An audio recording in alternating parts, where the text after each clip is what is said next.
देखिए, ये सबसे बड़ी बात है कि शहर में पहली बार कब सिरप से बच्चों की दर्दनाक मौत हुई है। हमारा इस ANI मीडिया से निवेदन है कि इस हत्यारे को, इन बच्चों की मौत का जो सौदा किया है इसने, उसके एवज में फांसी की सजा तो 27 बच्चे के पेरेंट्स सहित पूरी जनता मांग रही है। और ये आक्रोश, ये जो अचानक पनपा, ये तो समझ में नहीं आ रहा था कि अचानक इतना पनप जाएगा।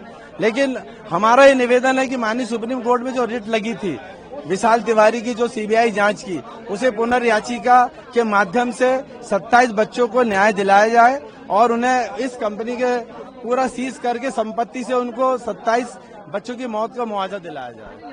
हाँ, हम लोग ने उसका विरोध किया। हम उसके फेवर में पैरवी नहीं करेंगे।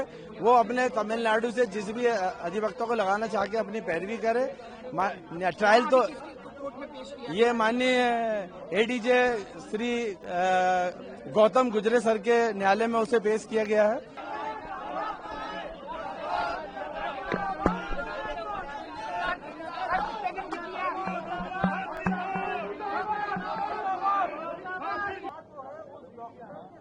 डॉक्टर को प्रेस कॉन्फ्रेंस इसलिए करना पड़ रहा था क्योंकि हम सभी चिकित्सकों के, चूंकि हम चिकित्सकों के प्रतिनिधि हैं और प्रदेश में शासकीय चिकित्सक महासंघ और प्राइवेट जितने भी लोग हैं, हम सब चिकित्सकों के प्रतिनिधि हैं और उनकी भावनाएं इस तरह से हमारे सामने आ रही थी कि इस पूरे जो घटना घटी है छिंदवाड़ा में, इससे मरीजों और चिकित्सकों के बीच में दूरी बढ़ी।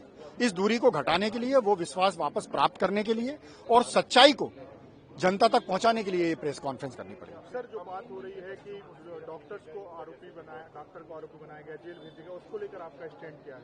देखिए, डॉक्टर्स को जो आरोपी बनाया गया वो पूरी तरह से गलत है और हम इस बात को बहुत अच्छी तरह से मानते हैं कि जिस तरह से उनका एकदम से सर्वप्रथम उनके ऊपर कार्रवाई की गई वो गलत है, क्योंकि कहीं से कहीं तक वो दवाई बनाने में, दवाई विक्रेता में, दवाई की क्वालिटी कंट्रोल में उनका कोई हाथ नहीं था। और सबसे पहले अगर किसी को गिरफ्तार करना चाहिए था तो दवाई बनाने वाले को और उसके बाद उस दवाई की क्वालिटी कंट्रोल करने वालों को गिरफ्तार करना चाहिए था।